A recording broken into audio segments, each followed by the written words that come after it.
I'm Matt. I'm Zach, and this is The Anatomy of. On this podcast, we listen to prog metal and rock songs. Usually. And break it down.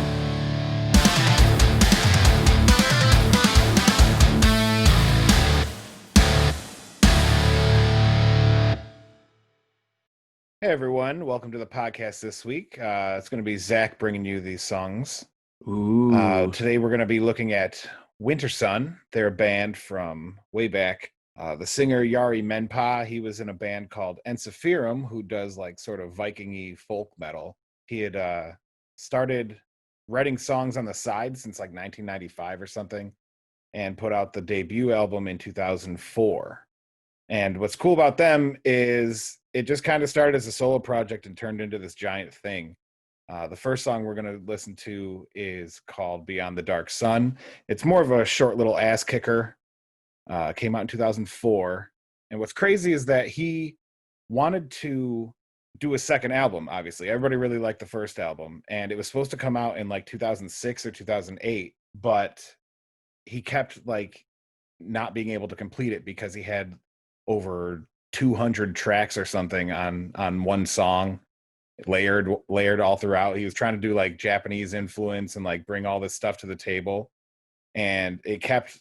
I remember reading a story one time that said every time he tried to render out a song, his computer would just like crash because like he didn't have the hardware to be able to actually render the song out, which is pretty crazy. Meanwhile, when I edit our podcast, we have like 3 tracks on it, and I think that is complex. I can't even imagine a song with 200 layered tracks on it. Yeah, so he was just like working on it for years. Absolutely absurd. So eventually it came out in 2012. It was called Time, and by the time it came out in 2012, it was called Time 1 because I think he ended up writing extra songs that couldn't even fit on there, which is pretty funny. But while he was bored. Right. In the meantime, the drummer on here was from a band called Rotten Sound.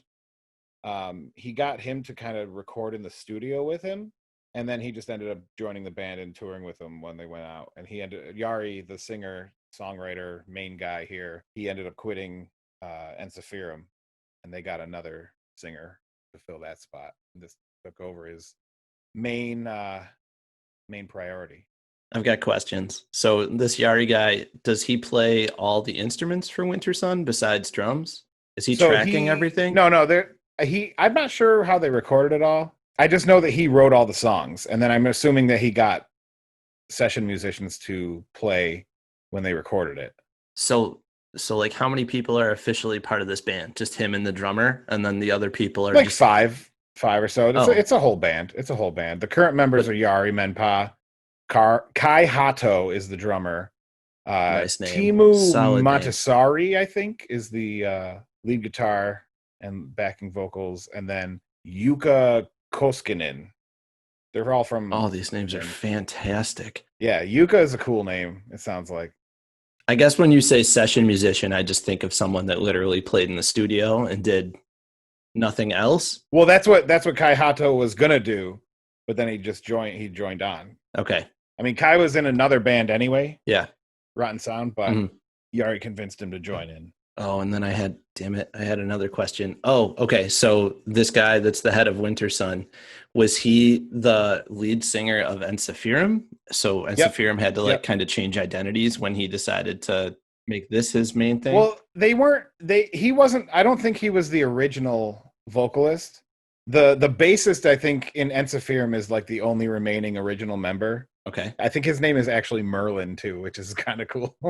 Like straight up Merlin. But they've adjusted their sound and kind of matured as a band like anyone else does. But we'll go over some of their stuff at a later time.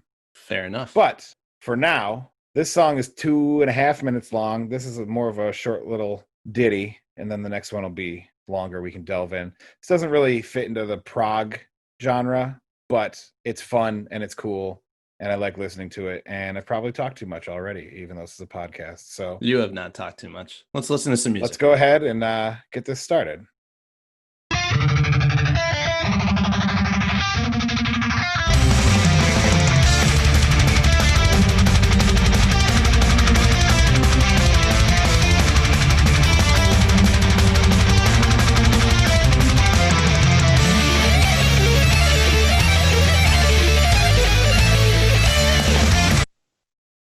All right, so observations already. I feel like you're not a metal or rock band from that region of the world unless you're laying like keyboards behind like a thrash guitar riff. Or am I totally Yeah. insane? Like I feel like all of the bands do that. Well, that's the melodic death metal calling card. Yeah, yeah, yeah. All right. So that's the melodic part. They add like a little harpsichord type synth in the back. Okay. I Okay. don't know why, but it's just like, yeah, like you said, it's kind of like a Finnish thing. That's all. That's my observation. The song started and I was like, "Oh, I can understand that." Because I will just throw this out there right now. This is not Matt's typical cup of tea. He doesn't listen to a lot of Nordic death melodic metal. So we're gonna give it a shot today. We're gonna give it a shot.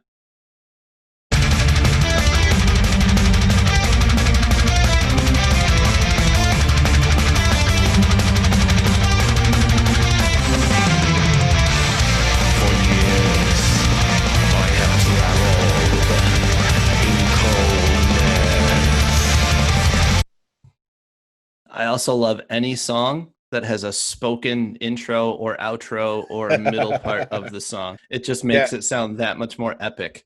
So part of the reason they're called Wintersun is basically because winter harkens to their homeland of Finland, obviously, the cold and isolation, and then sun because he kind of you'll hear it more in the second song, but other parts of this first album, this self-titled, is definitely like spacey and celestial and bigger than life. So that's where the sun part comes into in the Wintersun band name. Oh, okay. And then when we're looking between these two songs, it's important to, I guess, note this one's from their debut in 2004. And then he crashed a whole bunch of computers. And then the second song will be from a more recent effort from them. Yeah, yeah. So Okay. 2012 is when Time One came out. It was supposed to come out in 2006 or 2008, I think, and it just he kept having to like buy better computers. I think the label they were on in Finland was very small, and they were just trying to afford to be able to get the hardware to make the song what he wanted them to make the album what they wanted it to be. Definitely couldn't record the song on my college computer when I started school that had like four Right. gigabytes hard drive on it. Couldn't do Right. it. Right. All right.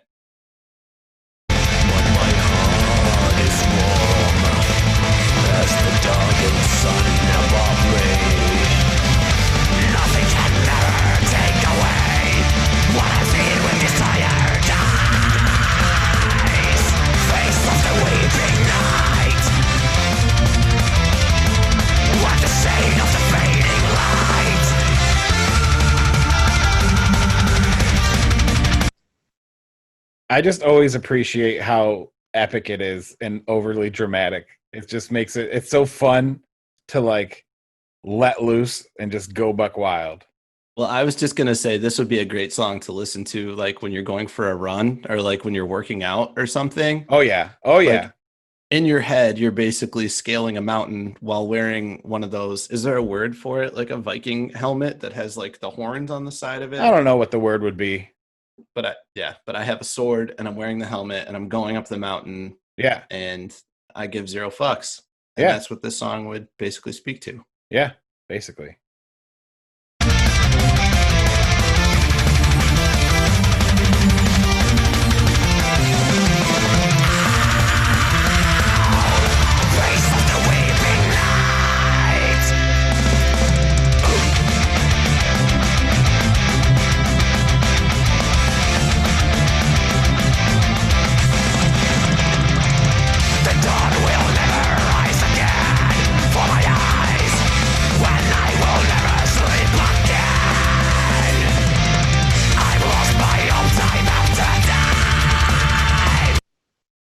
He sounds very sad for a song that's making me very happy. Like he's saying, the dawn will never rise again. My Yeah. eyes will never open again. I think I heard him say, like, oh my, Well, if you oh my. look at this album cover right here, which will you can see when you click on the song in the description. Uh, there's a presumable Viking passed out in the snow, you know, and where are you going? I'm looking up Wintersun lyrics. I want to be able to look into this. Oh, I see. I gotcha. I gotcha. So what's this song called? This song is called From Beyond the Dark Sun. Beyond the Dark Sun. The Dark Sun. Yeah, it's just like we had just talked about how this was a song that I want to listen to while I'm going for a run. And then he's just like, everything is horrible and there will never be light again. And meanwhile, I'm a Viking. Yeah, the dawn will never rise again for my eyes and I will never sleep again. I've lost hope time after time because the light has vanished from the sky. Yeah, man. Like, It's dark.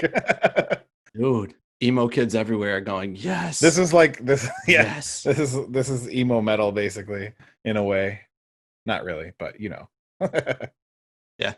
All right, let's go. The lyrics get darker. Let's listen to this part. This is going to be fantastic. Just the light that's vanished from the sky.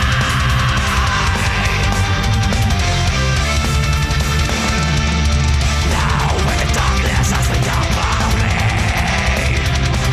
I got to let my shadow free. 'Cause I never look behind. I never tried to find something that could have made me one. Now when the sorrow's taken control of me, I got to let my shadow free. 'Cause I never look behind. I never tried to find something that could have made me one. Something that I could raise the sun.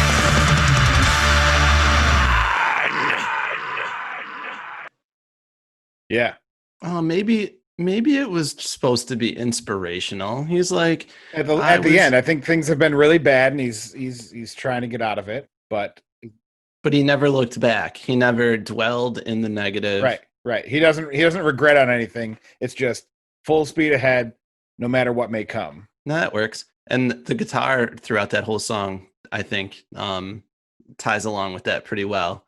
Just like a nice, not overly complicated little chug in the background to just make you feel. Yeah, it just gets you great. going. Make you feel you're in the middle of a That's just- glacier That's in me Finland. who listened to like Linkin Park in high school. This is like one of the first more metal bands that I got into, and it was just super cool because that song always just hit because it was quick, it was fast, it was in your face, and I just loved the way it made me feel invincible. But I was also like 19, and I feel like that kind of coincides with how 19-year-olds feel at times too.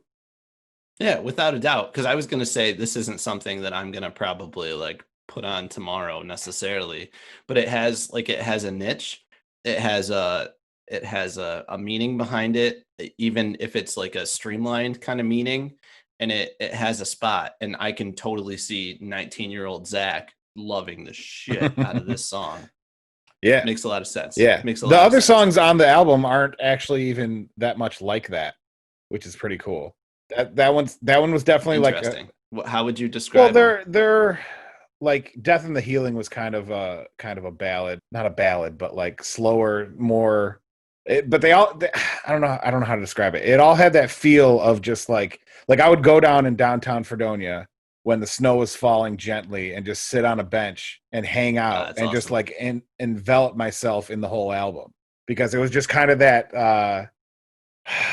melancholy sorrow type of you're not like sad, but you just kind of like the album feels like winter does, I guess, is kind of how it felt. No, that's true. When you were painting the picture there, I can feel the song in my ears walking through like a winter snowstorm. Yeah. Almost, or like going on a walk in the woods in the winter, kind of like it. Yeah. Very Games of Yeah. Thrones Yeah. vibes. I don't know. Obviously, because it's like Nordic metal, which those things kind of go hand in hand. But yeah.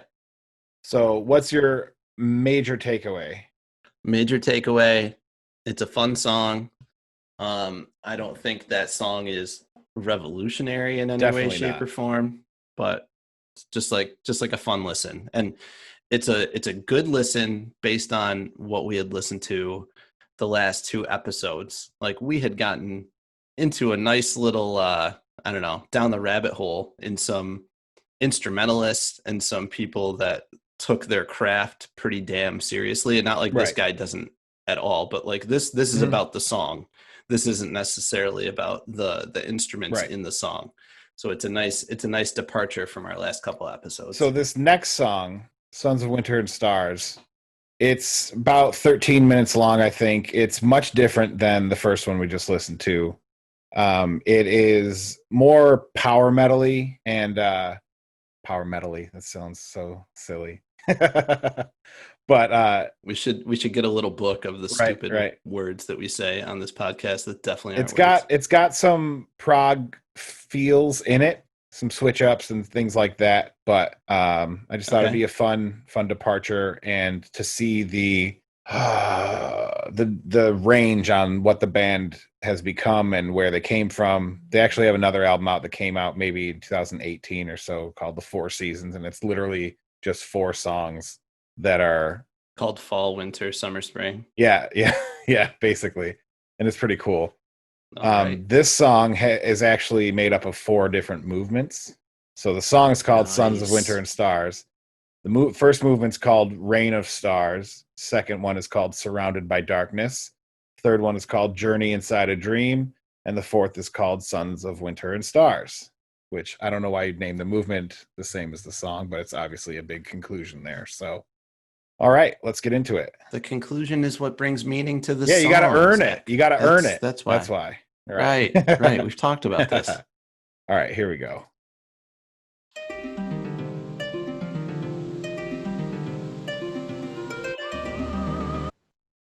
Love the album artwork. That's all I gotta say. It looks super cool. For those of you if you click this song in the description, it looks pretty freaking cool.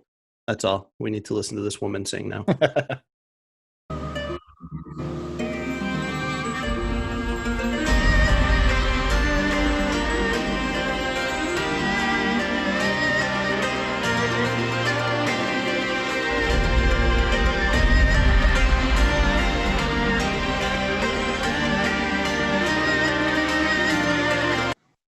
This sounds like bottom of a ship dancing. This gives me like Titanic vibes right now. Like everybody holding hand and dancing in a circle. See, I think that's where I hear the Japanese influence.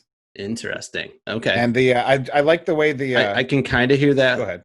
I said I can kind of hear that with the guitar, but like when I'm listening to it, there's like a gentle sway back and forth to this. So I guess that's why I say like the bottom of the ship dancing. I see that. But what were you gonna add? I see that. I like the rumbling in the background. Rumbling? I didn't hear any rumbling. Yeah, you didn't hear any rumbling? I'm gonna have to listen closer. I'll listen for rumbling. I might have gone past it already, but that's fine. Well, now we have to go back because I want to hear the rumbling. So All I'm right. gonna go back like 15 seconds. Here we go.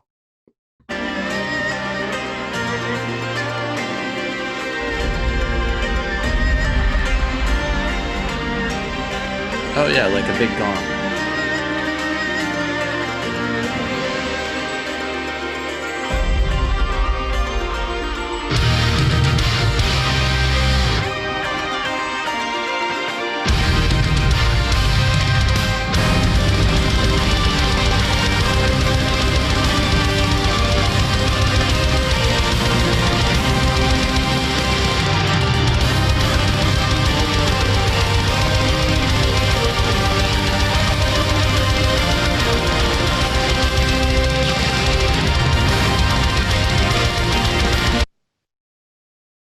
Do you know if this band and bands in this genre are trying to sound traditional? Like, do you know if what do I mean when I say traditional? Like the folksy vibes that come from this genre of music, is that something that still hangs around in culture up there, or does it only lingers in culture because bands like this keep it around?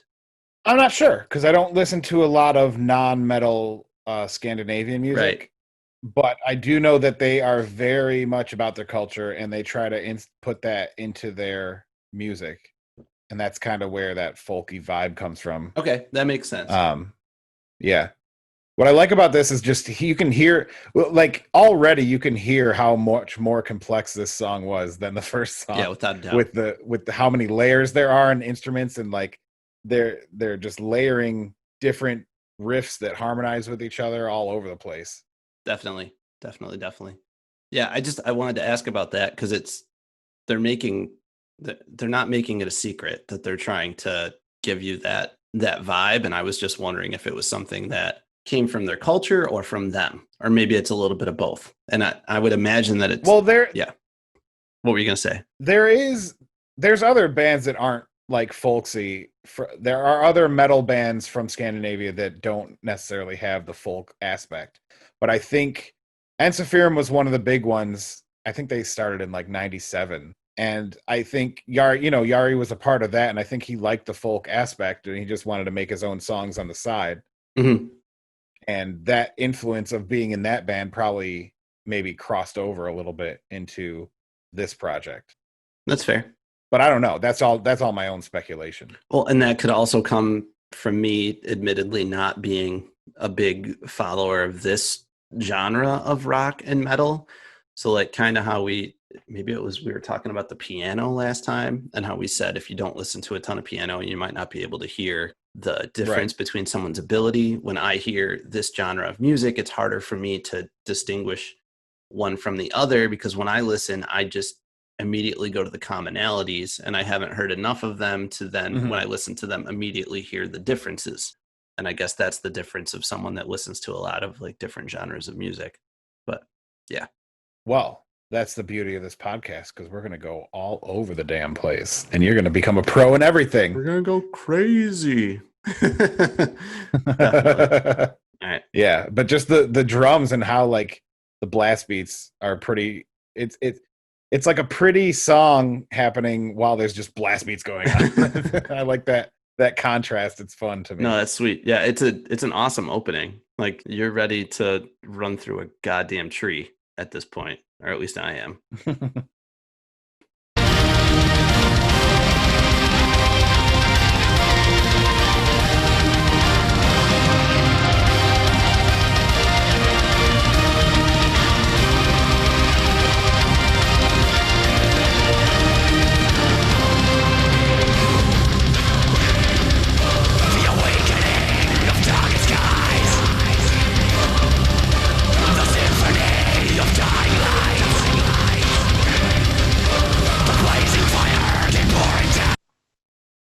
All right, I'm just going to tell you what I'm visualizing in my head right now.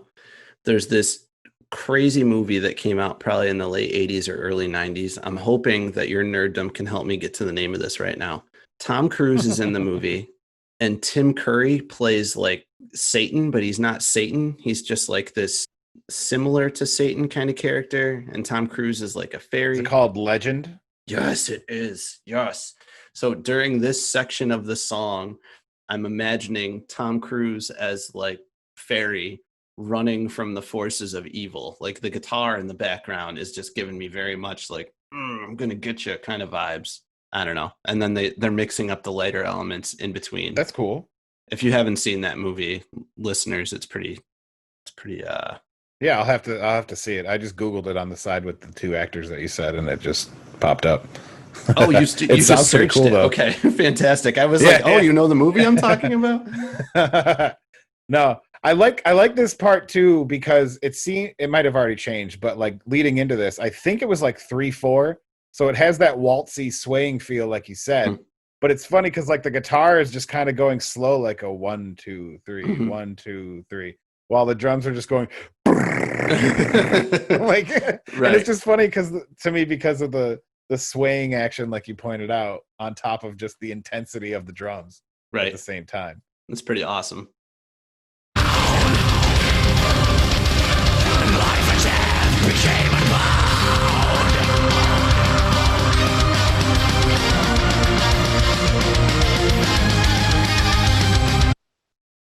It's because of the chorus in the background. Everything sounds more epic if there's a chorus of singers in the background. I don't even know what they're saying, but as long as they're like singing high notes on top of metal music, it just sounds incredibly epic. You just go. It's just always fighting Thanos. Right. Every single time. Any movie you ever watch, ever, if they have choral, you just put this song over any epic ending battle, and it will be great. We should totally do that. We should post it on our channel. That would be fantastic. Wintersun on top of every epic battle in movies ever. Yeah. They'd be at least 4 minutes long. At least. At the very least.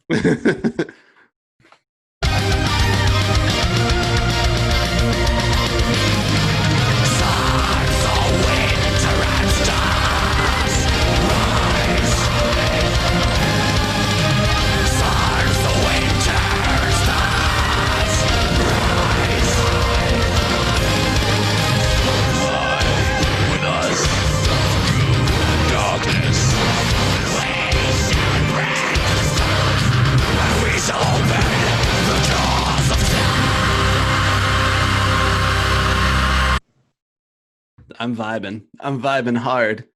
I just like the rhythm of the vocals too. Like doesn't match. Like I couldn't. It's not just like easy put in there for the syllables. Like I don't know how. There's like all these different things going on, and then your vocal rhythm also doesn't seem to adhere to any of the rhythms going on, but it all sounds good somehow. Yeah, he like syncopates it. I think he's just vibing too. Like, because he goes, fly with us through the darkness. We shall embrace the stars. Like, oh, so fantastic. And epic, but still has meaning. Like, I'm looking for meaning in these lyrics because if you're going to have them, I want to be able to follow them a little bit. And it's very much just like, I don't know, like embracing the difference between the winter and the summer and the darkness and the light. I don't know. Even if there's no meaning, those lines just sound... It's a perfect balance, like Thanos. Yeah. Those lines just sound cool. And we shall embrace the stars and we shall open the doors of time. Like, yes, that's just awesome. I mean, yeah, something's going down. Yeah, that's for damn sure. Big shit going down. But that's what I'm talking about with this is definitely more power metal and still death metal, but the prog elements is just how he makes it all fit. Yeah. Because like this isn't straightforward like the first song where it's just like going through it. Like there's a lot going on here. Without a doubt.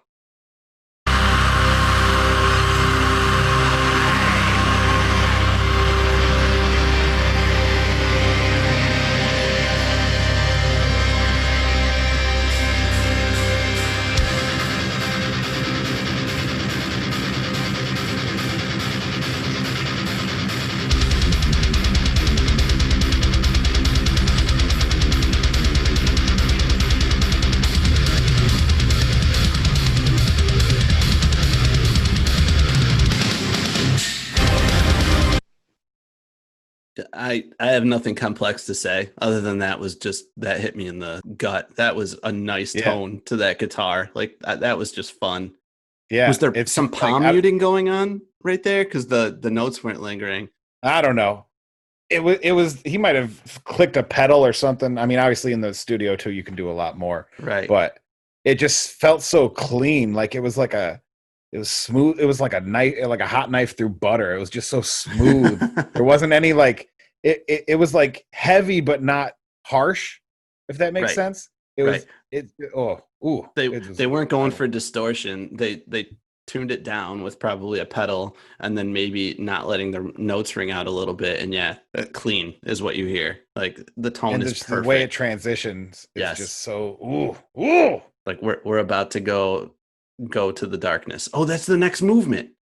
You're surrounded by darkness. Yes. All right. Here we go. We're gonna fly into the darkness.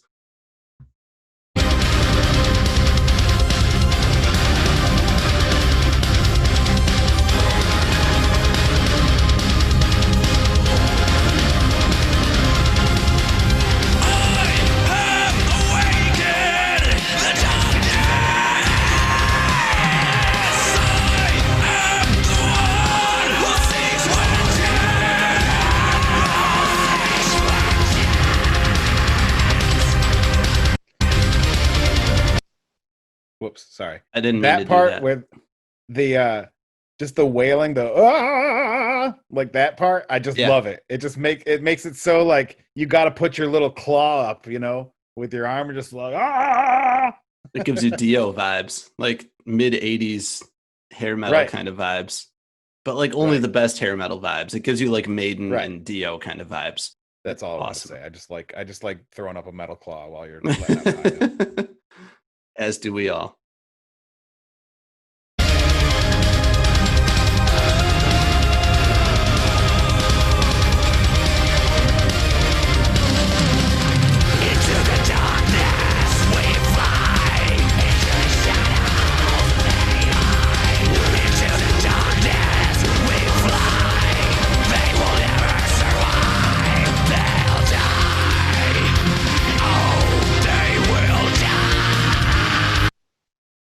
So that part, at the beginning, he was talking about sons of winter and stars rising and coming with me. And now they've like fleeing into, or not fleeing, maybe they're charging into the darkness. Oh, they're charging. They know where they're going. And it's saying, into the darkness they hide, into the darkness we fly. They will never survive. They'll die. Oh yeah. So like they're like maybe there's like a celestial war going on. There's shit going down. That's cool. He gathered the troops and they're going straight into the darkness. And he was like, yeah, you might try to scare me a little bit, but we ain't scared. And we're not going to be the ones that die. You're going to be the ones that die. Yeah. But like way cooler than how we said it. Because there's guitars and there's a chorus behind. That's and there's a tiger riding a skateboard with lightning shooting out of its eyes. Yes, all of those things. And the tiger is the size of 1,000 suns.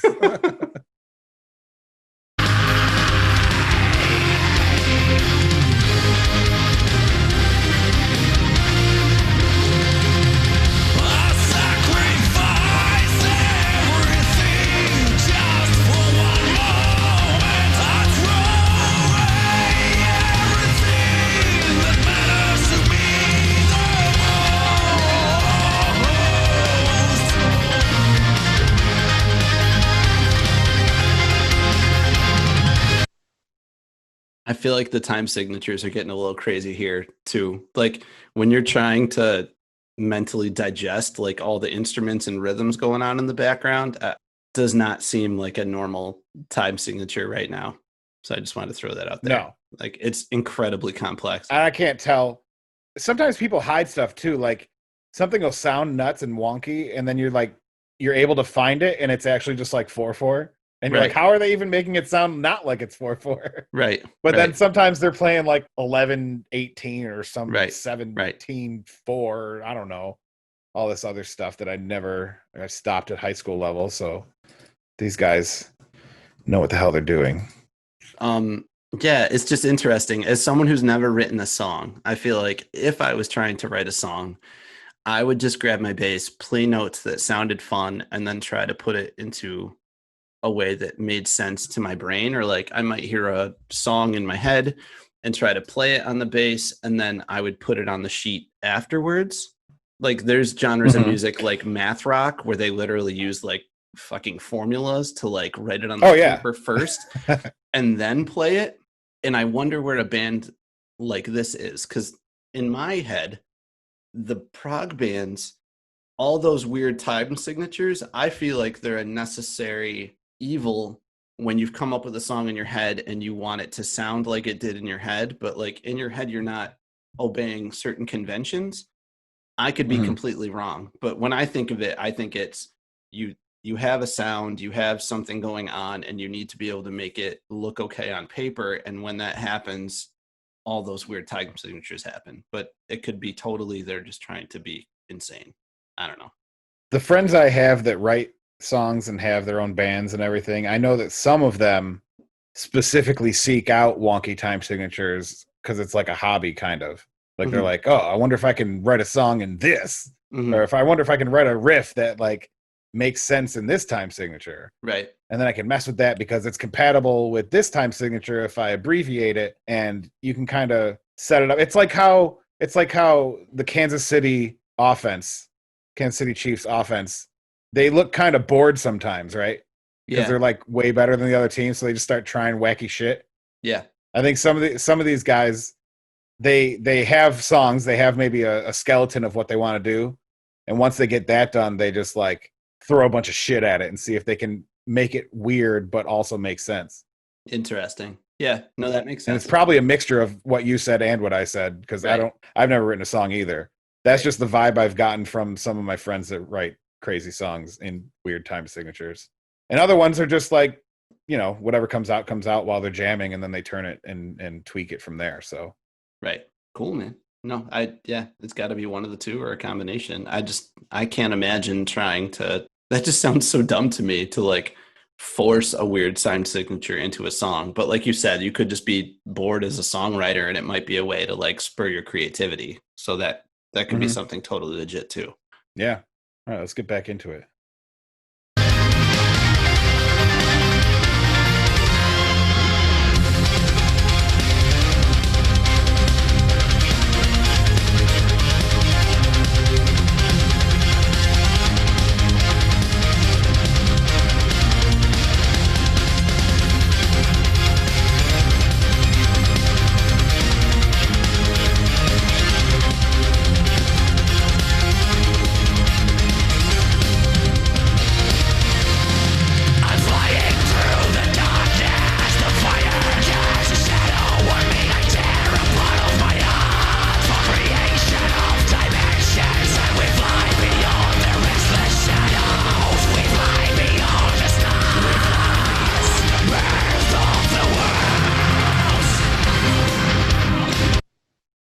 I don't know who he has on his team. That verse is so dope.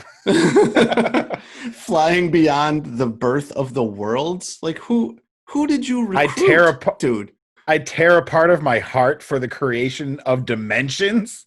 Oh my Jesus. God. There's some stuff going on here. Yeah. There's some stuff, all right. The verse is so epic. He might have been high writing the lyrics to the song. I'm just gonna throw that out. Fly beyond the birth of the worlds, man. Like what? Like, whoa. Like, are you in the like space? The universe is expanding, right? But like, what's outside of the universe? This is the existential shit that I love. To my knowledge, there's nothing beyond the new universe. But what is nothing? Nothing is nothing. Like it's just nothing. But what is nothing? It's the absence of what? It's nothing. But nothing has to be something. No, it's actually the opposite of something. So you leave the universe. What do you see? You can't leave the universe. Like that's the thing. So like we can talk about it in a song, and this guy's epically talking about it in this song. But you can't. Like it doesn't exist. Outside the universe isn't a thing. It's just not. But then there can't be an edge of existence and non-existence. So that's there can't be a barrier if you can't leave. Right. It's not. You know what I'm saying? Like it can't exist if it doesn't exist. It's expanding at a rate, I think, from the limited physics knowledge that I have, at a rate that you would never be able to catch up to the edge of it. So like there is an edge, but nothing will ever experience the edge because the edge is moving at like the speed of light or something dumb like that. So you'll never touch it until you invent speed that's faster than the rate that it's expanding. Sure. But that's what I'm saying. I'm not talking about what we could realistically do right now. I'm saying if they're saying there's an edge, I want to know what's past the edge. Nothing, Zach. Nothing. And there was nothing before there was something. That's the one I'm more mentally handicapped by. Like because there was a creation event, there was a explosion, there was something. I want to know what was there before there was something there, and I think the answer is the same. But that's a big mind fuck. It's what existed before is what's on the outside of the universe now, right? Which could just be giant celestial beings that like the Men in Black thing, where like the galaxy's in a marble. You're like, whoa, yeah. Just expand that out though, and I have no idea. Like nobody knows. We just all we know understand now is our best guess. Based on, the scientific method, it's true to our knowledge as possible, but things obviously change once new things are discovered. And that's what's wild. We went off on a tangent. This is pretty insane. Man, I just love existentialism because nothing makes sense. Yeah, but like I must be really frustrating to you because I'm sitting here going like, well, it mind fucks me, but to everything that we know, there was not matter before there was matter. Now that's confusing, but there can't be something when there wasn't something. Because we don't have senses that can detect what the absence of matter means. Wow. Yeah. That's what you need a band like Wintersun for. because I wouldn't have even gone down that road. But they're flying past beyond the birth of worlds. as I hear I tear apart of my heart for the creation of dimensions. I want to think about that phrase that you just said. So yeah, we'll think about it. All right, let's get back into it.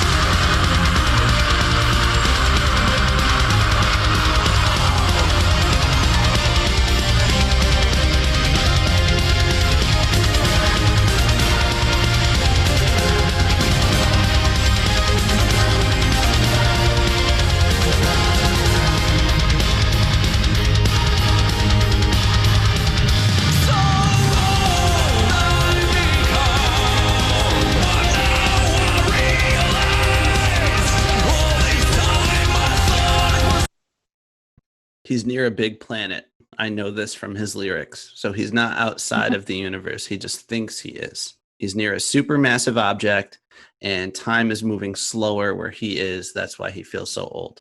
That's what Matt says. So the background lyrics, so he says, so old I become, and then the background he screams, thousand, what's that say? It's small. 1,000 years Thousands staring of years. into emptiness. Wow. Right.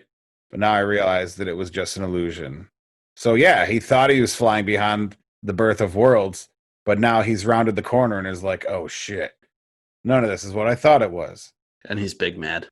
He's big mad about it.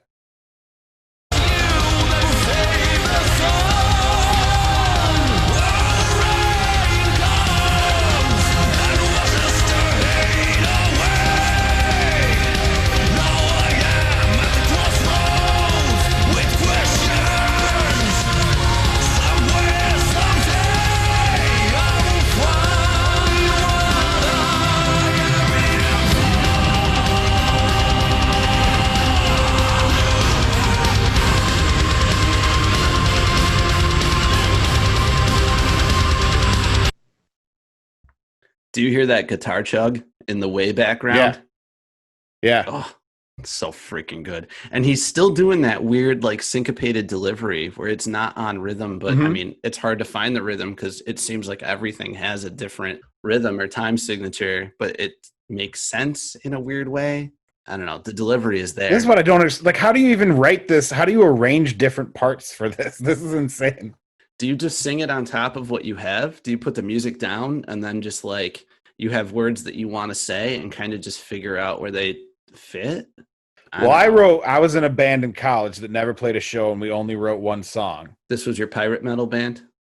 Yeah. I remember that it was much more straightforward than stuff like this. It was more like maiden-y sounding, but I worked with the drummer to work out some syllables, and then I just filled in the syllables with what I thought was cool enough to be words. Right. But this is like obviously 1,000 times more complicated than that. Right.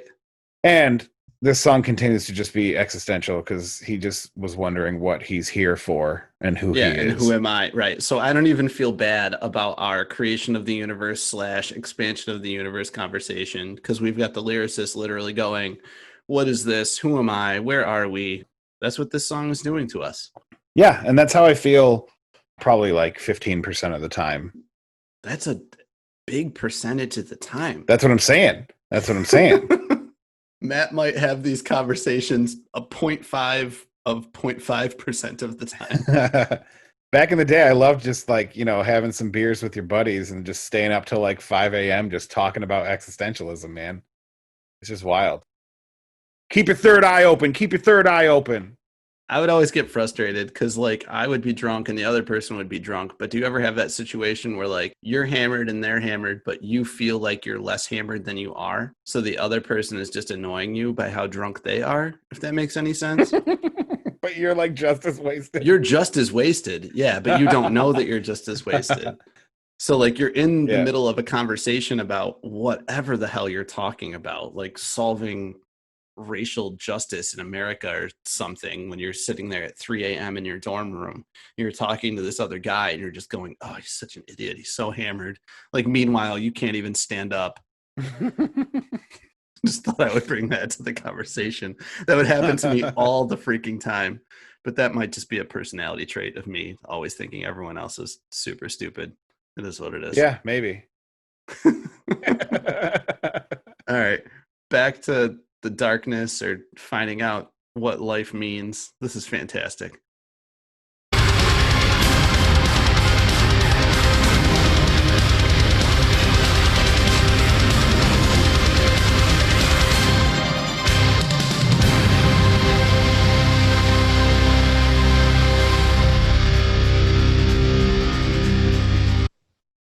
We got to be going into movement 3. Do you remember what the name of movement 3 was? Journey Inside a Dream. Okay. All right. I'm going to try to let This one's going to be wild. guide my thoughts. Yeah.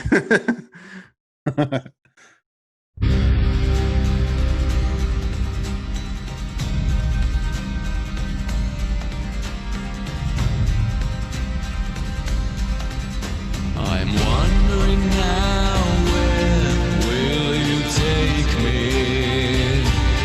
From the rise and the light comes alive.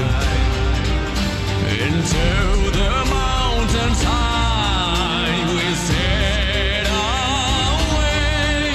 Will we find our way in this long winter night? I see the land of fading sun and rising mountains, and I finally feel that I've found my home. So it doesn't really fall along with the theme of the song that we've set forth already, but I almost want to like pull out this little segment of the song and show it to Bree, because this makes me feel about, or like makes me think about hiking. Yeah. Well, it is called Journey in a Dream. So he might have, this is a different state that he's in now, Yeah. From the horizon, the light comes alive. Into the mountains high, we set our way. We want to find our way. We feel that we found our home. I'm changing a couple words here, but it's pretty cool. I like it. I would want her to see these words. It's very sweet. All right, we're going to go back into it. But for listeners, if you don't know the context, I've been hiking the mountains in upstate New York, the Adirondack Mountains, and they're amazing, and you should experience them because they're literally the most like beautiful things that you're ever going to see outside of like the Grand Canyon and some things out west. But yeah, this part of the song made me think about that a ton. Moving forward. But oh, it feels so cold when my dreams wither in fragments of time, revealing that this land will die. Falling snow so cold, so soft and cold, cast down.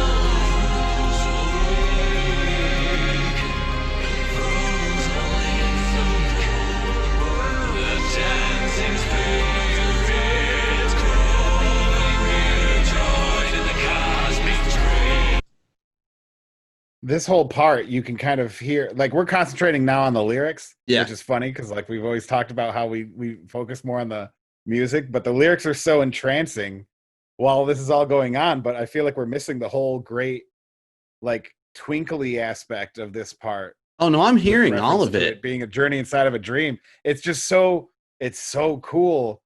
Just twinkly. I don't know. I wish there was a cooler word for it than twinkly, but that's kind of how it sounds. It's just there's nothing. It's twinkly. It is what twinkly, it is, man. Yeah. No, I've been appreciating the music. That. No, it's fine. It's cool seeing lyrics. We've been playing so many instrumental things. It's so much fun trying to find meaning in an instrumental song. I think I haven't appreciated how much fun it could be looking into the lyrics of a song that has them and trying to like dig deeper into what's there while listening to the song.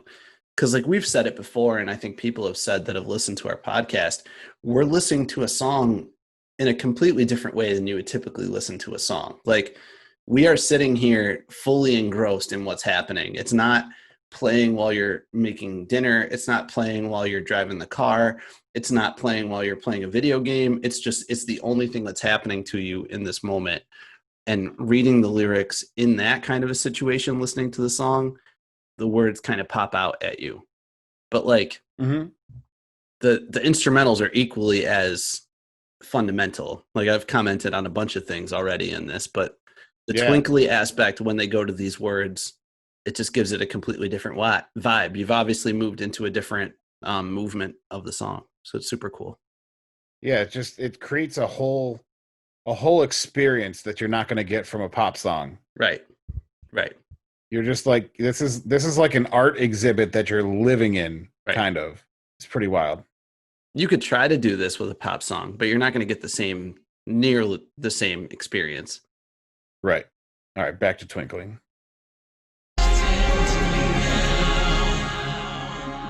We are the sons of winter and stars. We come from afar beyond time. Forever the fire burns in our hearts. Our world shall never die. In the arms of the wind we ride till dawn. As the waves of the ocean grind so strong. We wander in the stars until we're gone. Our fate is sealed by death.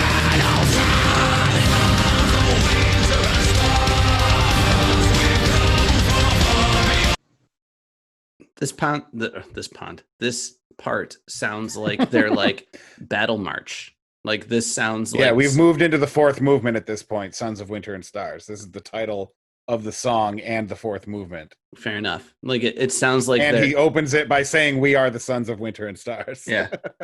They're like on the winter road, or like they're on their way to wherever they're going to, but it feels like they already fought a battle in the land of darkness. But it just seems like that's something that they would like sing to themselves as like a way to psych themselves up. Like this is who we are. This is what we stand for.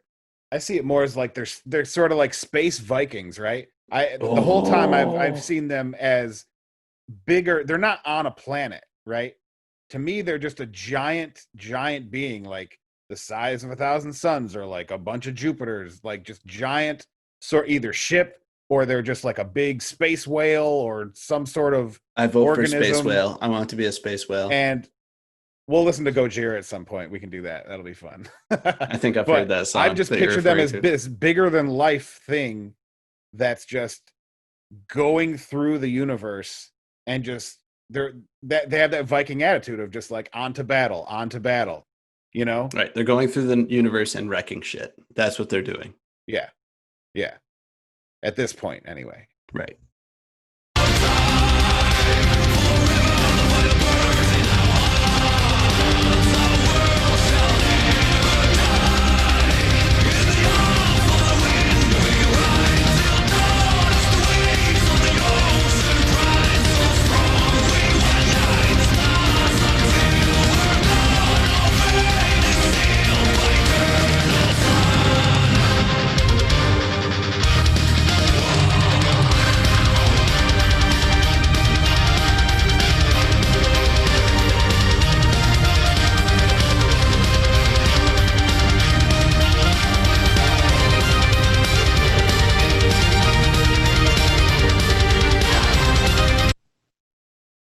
I'm just going to throw down some appreciation for a fast guitar chug and what that takes out of your hand.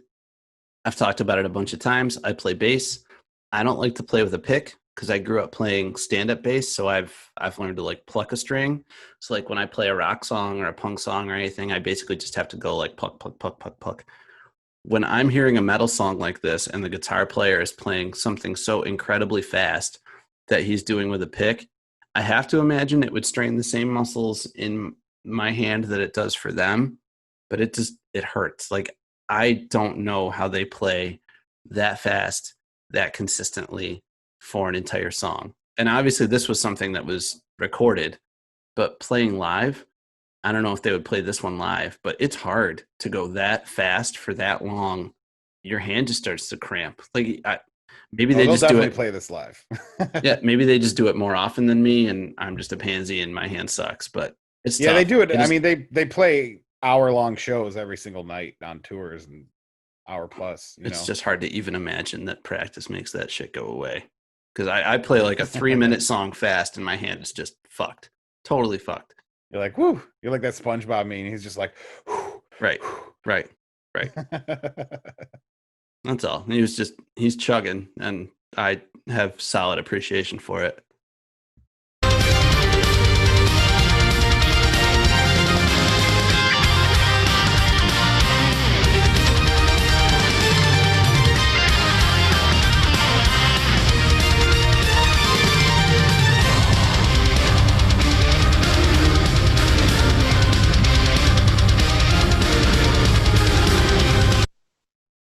The way they came out of that with the dueling harmony little fill riff, and then it just like immediately goes into the next part.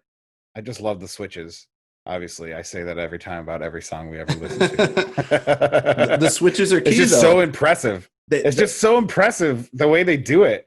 Those switches are what bring the complexity to the song. Those switches are what makes it different from a 3.5-minute pop song. Like a 3.5-minute pop song, you could almost lay out the switches that they're going to have in that song. Like it's going to go for, it's these songs you can't put a 2 verses, on. A different verse, back to the first verse, and the song. Yep. Right. You can't do that on these, and that's what makes it exciting. That's what makes it fun.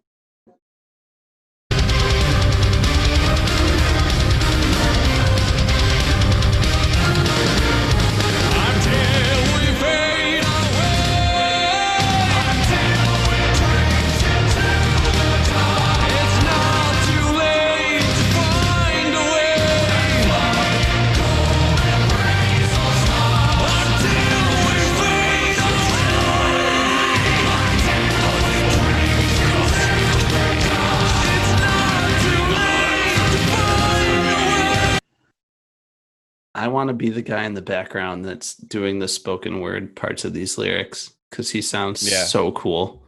The guy that gets to say mysteries of time or unfolding in cosmic dreams, like while the lead singer is singing.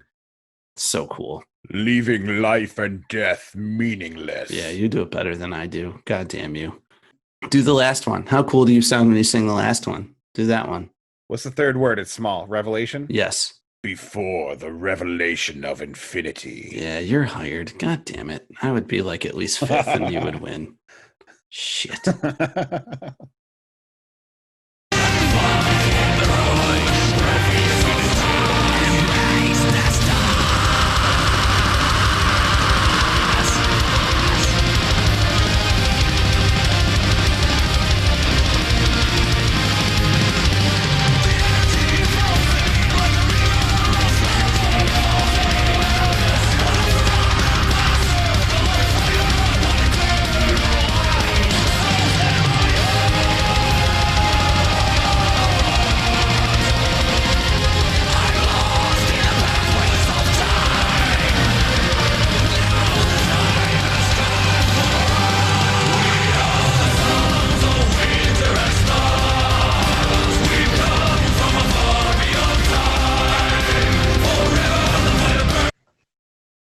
Zach, I really wanted to be a space whale that they are like riding or on, because like this part is so much like a battle hymn. So yes, they're intergalactic Viking pirate marauder. Just a space worm or a space like a furry bird or something. I don't know. Yes, but if they're on a big animal singing, "We are the sons of winter and stars," like that just sounds so fucking cool to me. On a big whale or a big space hedgehog or a big whatever. Oh god. Yeah. Big. Oh shit, a platypus. A platypus would be cool. Yeah, because they're always cool. Yo, platypi are weirdly very dangerous. What are you talking about? They have venomous spines in their back feet. Oh, you're right. You're right. They're like super dangerous. It's weird. Goddamn egg-laying mammals. Those weirdos.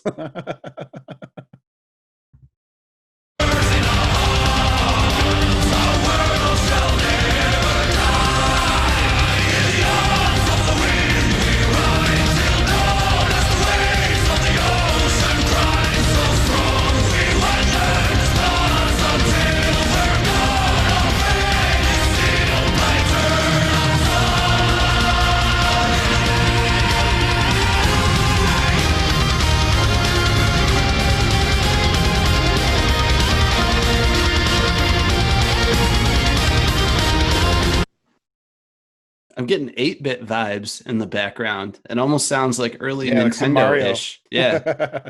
You getting the same vibes? You know what I'm talking about? I hear the sound. I don't get the vibe of 8-bit, but I hear the sound that you're talking about. Okay.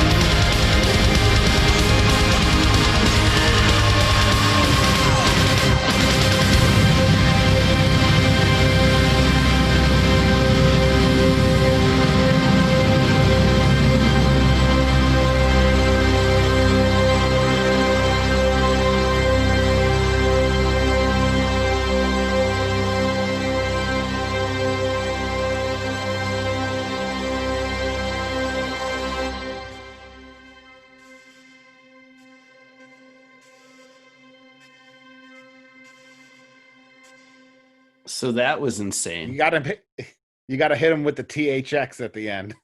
I literally watched I watched the time of the song and it was like 13:10 and the song was supposed to go to 13:40 and it was like ending and I was like, all right, so they're going to let this ring out for a little bit and then maybe just the file is a little large. And they just let that shit hang for like 20-25 seconds and then they did what you said. Like, talk about exorbitant ending. That was a lot. But it flows with the rest of the song. So what's your final takeaway? That was fun as hell. I can't understate how much I enjoyed listening to that song in this setting. And I don't want to make it seem less by saying anything more, but I'm going to say it. Like, I don't know where this fits in my day-to-day play, but it's awesome. Like, that was awesome. So maybe I have to mix it in a little bit because I don't know. That was a lot of fun. It's like songs and bands like these I like because it's like a TV show, right? So you watch it once and you're like, "Oh, that's great." And then you watch it again and you start picking up on little things that you didn't notice the first time. And then you watch it a third time and you start picking up on even more. And with all the stuff going on in this song, this is something you can listen to a bajillion times and you'll always hear a new little part in the background that makes something else work. You know, like the Bills need Star Latulele back in the middle to make the linebackers be able to do their jobs better. Yeah. And Star isn't appreciated up front because he doesn't fill up the stat sheet, but he's eating those double teams, man. He's eating those double teams. And you'll listen to this song a second time and you'll hear stuff in the background that makes a part that you already liked work. And if it was missing, it wouldn't work. Right. Yeah. No, it was awesome. I think my preferences lie in more like contemporary stuff. Like, this isn't old. And even like this was 2012. So I'm not saying contemporary. I guess with the sounds, like this, the theme of what they're talking about per se, like there's no direct connections to like what I'm going through on a day-to-day basis. And I know we've already said that I don't look at lyrics a whole ton, but they do come up in a song every now and then. And a song about the fire and the ice and the stars and space and riding a platypus into battle, that is literally so epic and so amazing and should have a place in my music listening and will moving forward. Like, this was awesome, but it's not my my go-to per se, but that's not an indictment against this. Like, this was epic. I went into this not having a ton of appreciation for this genre, and that was really cool. Preferred the second song light years more than the first one, but we said the first one is a fantastic song to just throw on the treadmill and rock out a half mile because you're just following along with that drum beat and the guitar, and it's fantastic.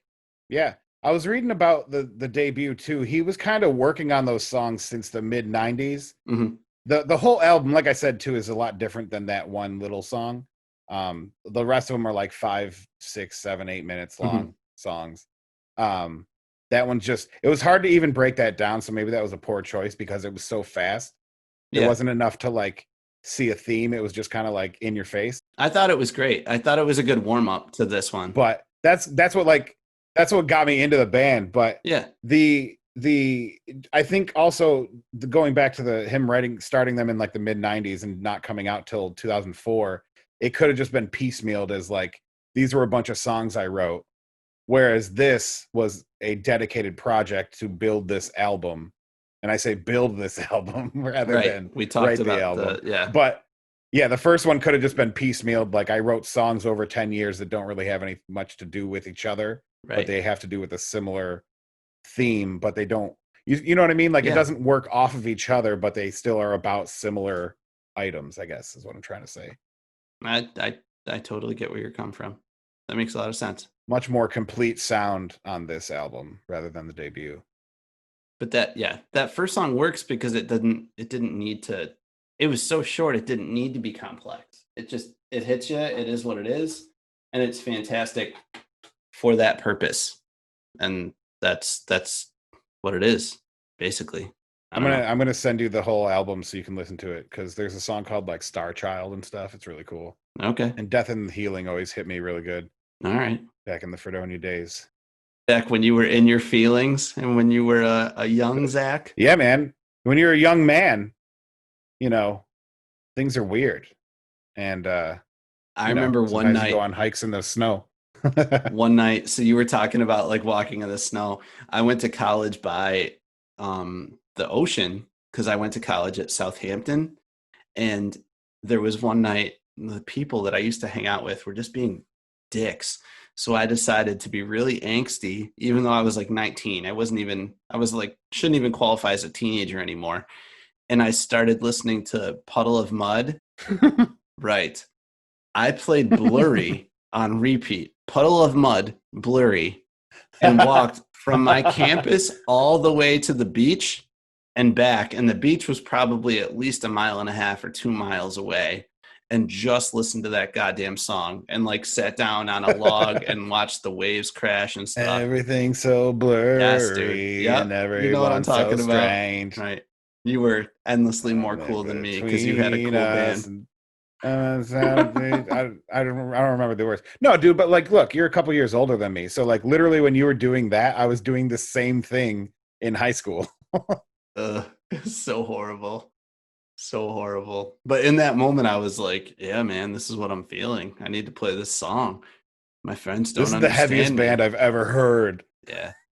At that time, that was literally when I was just starting to get into metal, though. Like my college roommate loved Slipknot.